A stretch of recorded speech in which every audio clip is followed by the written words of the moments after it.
Uzklausīsim svēto rakstu lasījumu no Jesejas grāmatas 29. nodaļas. Vai nav vēl tikai īss brīdis, un Libāna būs kļuvusi auglīgs dārzs, bet dārzu vērtēs tikai kā mežu. Tanī dienā, kur liet dzirdēs grāmatas vārdus, un aklo acis varēs redzēt ārā no krēslas un tumsas. Nelaimīgie un pazemīgie priecāsies tā kunga priekšā, un nabagie un niecīgo cilvēku starpā gavilēs par Izraēlas svēto. Jo varmākas būs izbeigušās, un paļātāji vairs nebūs. Arī tie, kas tiecās uz ļaunu, būs iznīcināti. Tāpat arī visi, kas citus pavedina ar saviem vārdiem uz ļaunumu, uzbrūk tam, kas tiesu spriež vārtos, un aiz niecīgi iemeslu nepareizi apvaino taisnos. Tādēļ saka tas kungs, kas izglāba Abrahamu, Jēkaba nāmamu. Jēkabs nekļūs vairs kaunā, un viņa vaigs vairs nenobālēs, jo kad viņš un viņa bērni redzēs manu roku darbu viņu vidū, tie svētīs manu vārdu, piesauks Jēkaba svēto un parādīs bijību Izraēlas dievam. Un tie, kuri gars tad maldās, nāks pie atzīšanas, un neapmierinātie pieņems pamācību. Āmen.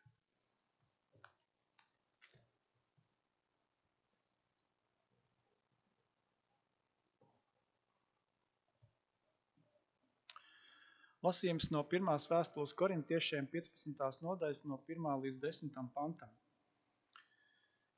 Brāļi, es jums atgādinu evaņģēliju, ko jums jau esmu pasludinājis, ko jūs esat dabūjuši un kurā jūs arī stāvat, kas jums arī dod pestīšanu, ja jūs to paturat tādā veidā, kā es jums to pasludināju. Citādi jūs būtu velti kļuvuši ticīgi.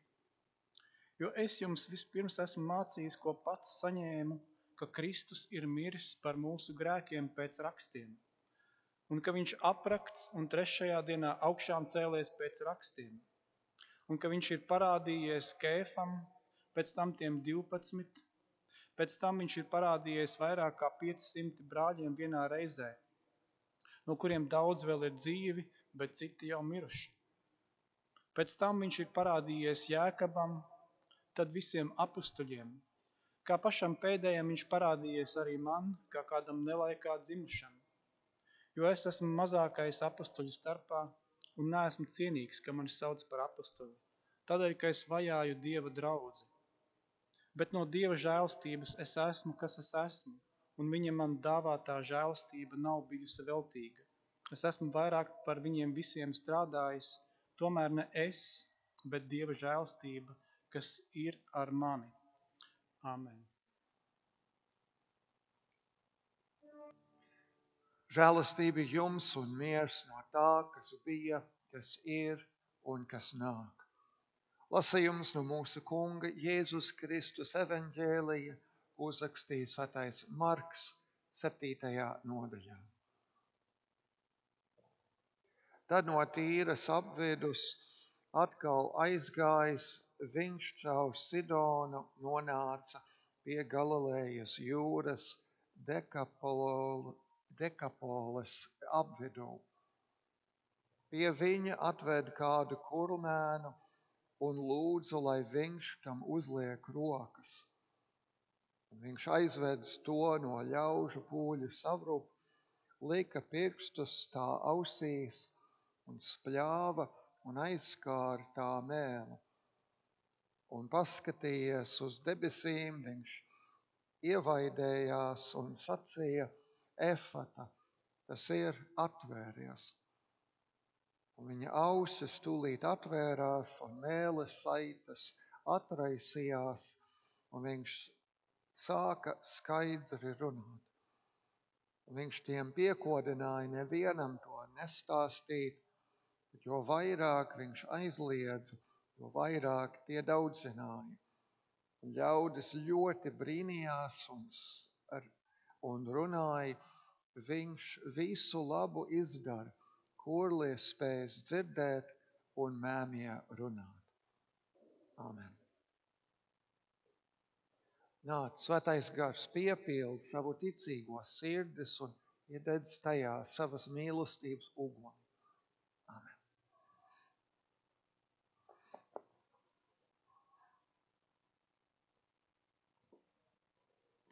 Un pie viņa atveda kādu kurlmēmu. Evaņģēlijos mēs redzam daudz piemēru, kur kāds tiek atvests vai pat atnests pie Jēzus, lai viņš tam uzliktu rokas. Vai cilvēki nāca labprātīgi vai nē, nevaram spriest, jo tas nav teikts. Bet rezultāts ir, ka šie atvestie cilvēki nāca kontaktā ar Dieva dēlu, un kā tiek vēstīts mūsu šodienas tekstā, viņa ausis atvērās un tūdaļ atraisījās viņa mēles saite, un viņš pareizi runāja.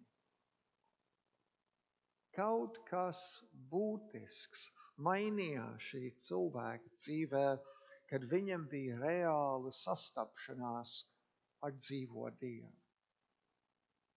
Ir 3 lietas, ko vēlos apskatīt šajā vēsturiskajā gadījumā, lai saprastu, ko tas nozīmē mums šeit un tagad, un kā tas iespaido mūsu dzīves šodien. Pirmais. Kurmēmais cilvēks tiek atvests pie Jēzus. Ievērojiet, tā bija citu cilvēku iniciatīva, kas veda kurmēmu pie jaunas dzīves Kristū. Viņš tika atvests. Bībeles stāsti bieži ir ļoti kodolīgi, kur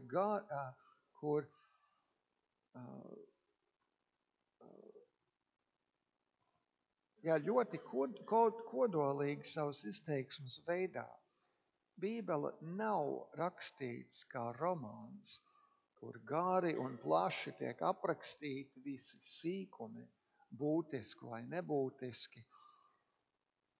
Bībeles vēstījumā ir aprakstīts būtiskais. Tāpēc, ja šajā gadījumā tiek teikts, ka kurmēmais tiek atvests pie Jēzus, tad tas arī mums ko saka par to, kā mēs nākam pie ticības. Cilvēki nāk pie ticības, tas ir nāk pie Jēzus, nevis no sevis, bet no ārpuses.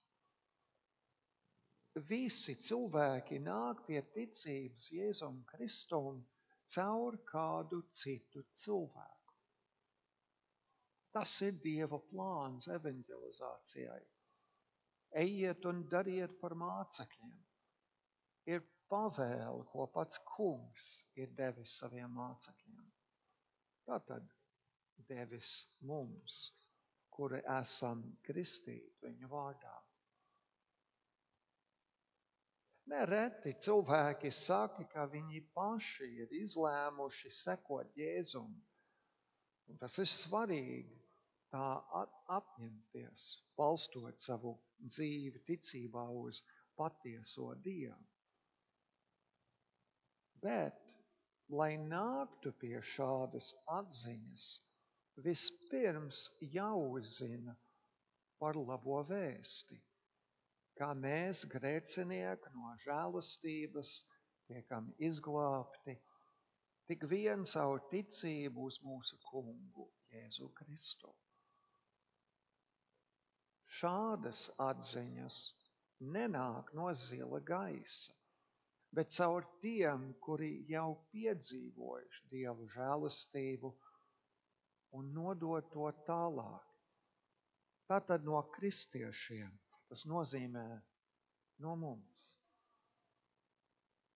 Dievs varēja izdomāt citādāku plānu, lai kā izplatītu labo vēsti, bet viņš izvēlējās lietot nepilnīgus cilvēkus, tādus kā mēs, kas sniegtu pasaulē savas pestīšanas pilnību, lai spēka pārpilnība būtu no Dieva un ne no mums.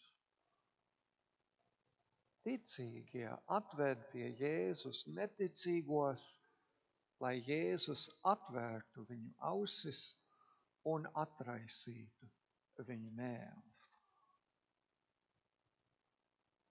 Tas nozīmē, ka darītājs, lai atvērtu ausis un atraisītu mēlus, ir pats Dievs. Tas ir otrais, ko varam ieraudzīt šajā tekstā.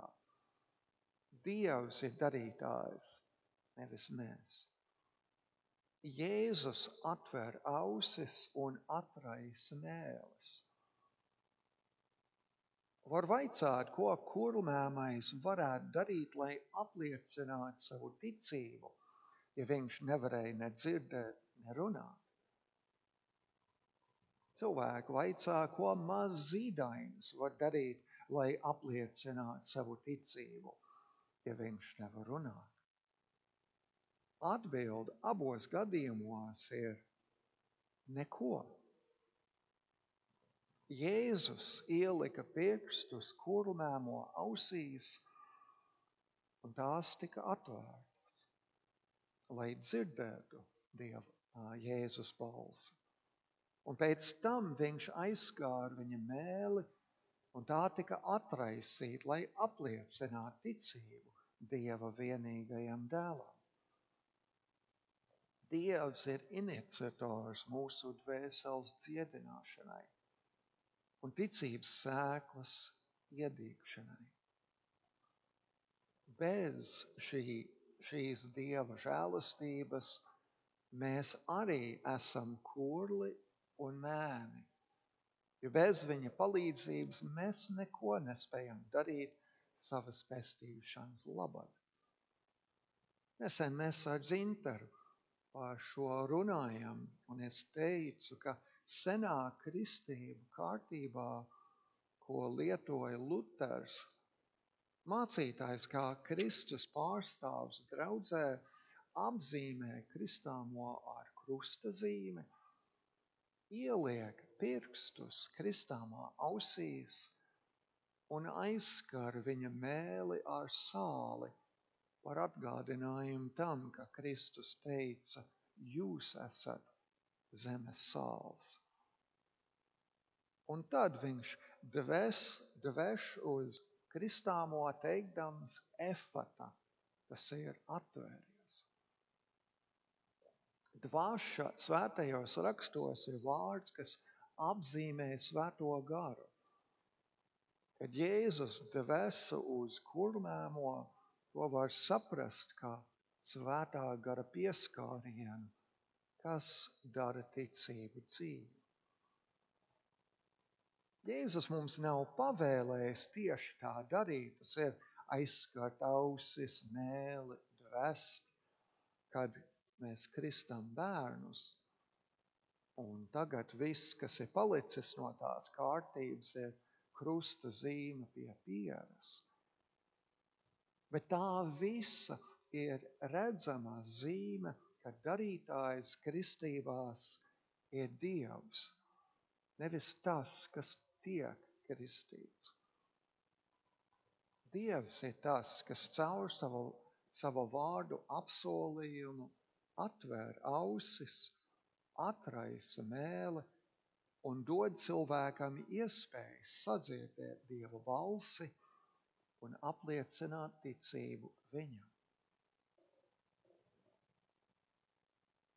Nozīmīgi ir arī tas, ka tad, kad viņa mēles saite tika atraisīta, Bībele vēsta ne tikai to, ka viņš runāja, bet ka viņš skaidri vai patiesi runāja.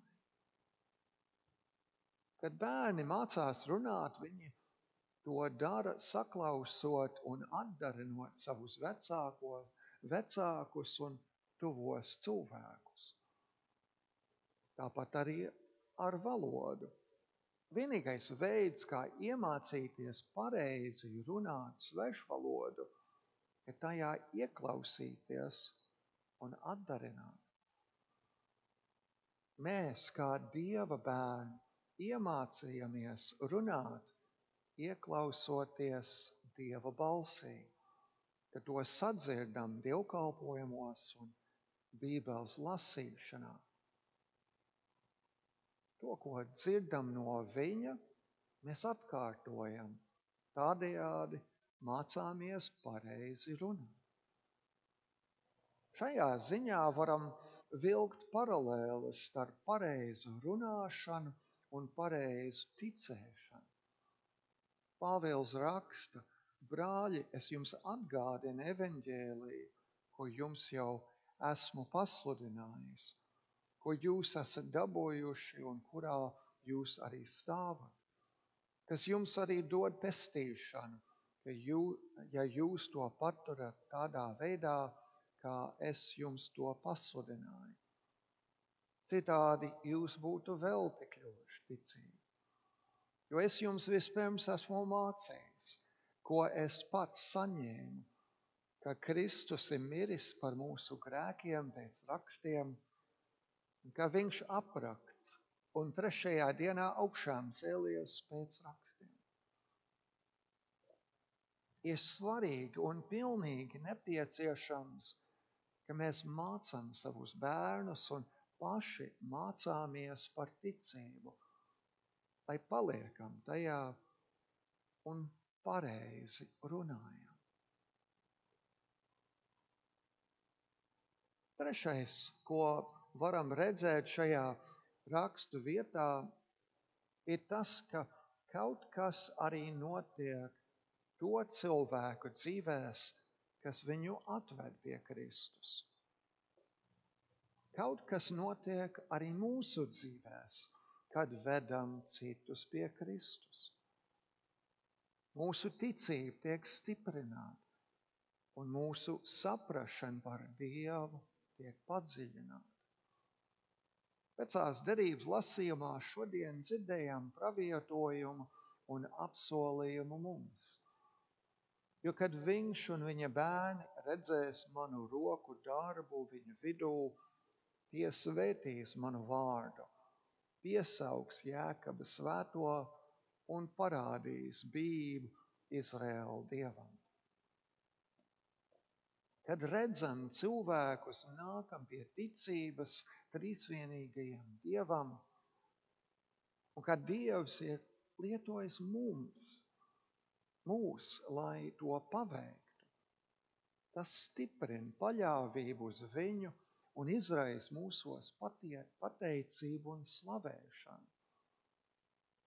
Tie, kuri bija atveduši kurmēmo pie Jēzus pēc tam, kad notika šis brīnums, brīnījās un teica, viņš visas lietas labi darīs. Viņš dara, ka pat kurlie dzird un mēmie runā. Tā ir atsauce uz pravietojumu Jesajas grāmatā. Tanī dienā kurli dzirdēs grāmatas vārdus un aklo acis varēs raudzīties ārā no krēslas un no tumsas. Jēzus dziedināja kurlmēmo, un mēs visi esam kurlmēmi pirms satikšanās ar Jēzu. Un tā mainījās šī kurlmēmā, kā arī mūsu dzīvēs. Ticības nav tikai iemācīt frāzu atkārtošanu. Papagailis var atdarināt cilvēku valodu, bet nevaram teikt, ka tas sarunājās. Tā arī mūsu ticība ir dzīve tikai tad, kad esam kontaktā ar Jēzu. Kā mūsu arhivīskaps reiz teica, evaņģēlija mācība jau Dievs būtu varējis arī nodiktēt kādam pravietim caur eņģeli Gabrielu, vai likt atrast jau gatavu, uzrakstītu uz zelta plāksnēm kādā Amerikas tuksnesī. Taču ar mācības izklāstīšanu vien nepietiek. Ticībai ir jābūt ne tikai prātā, bet arī sirdī. Ne tikai zināšanās, bet arī dzīvā Dieva pieredzē. Šī pieredze notiek, kad mūsu ausis tiek atdarītas, mūsu mēles tiek atraisītas, un kad redzam šo pašu Dieva darbu citos. Bez Jēzus pieskārienu, ko reāli saņemam, saklausot viņa vārdu, un uz mēles, kad baudām sakramentu, un reāli piedzīvojām baudāmi sadraudzībā ar viņu un ar brāļiem un māsām Kristū, viņa baznīcā. Bez šī pieskāriena es būtu joprojām kurli un mēmi un nepareizi runātu. Tas ir nepareizi ticēt. Bet Jēzus mums ir pieskāries caur vārdu un sakramentiem, lietojot citus cilvēkus, lai vestu mūs kontaktā ar Jēzu. Jēzus pieskāriens caur vārdu un sakramentiem atdari mūsu ausis, lai mēs spētu ieklausīties viņā, un atraisa mūsu mēles, lai mēs apliecinātu, slavētu un pateiktos viņam.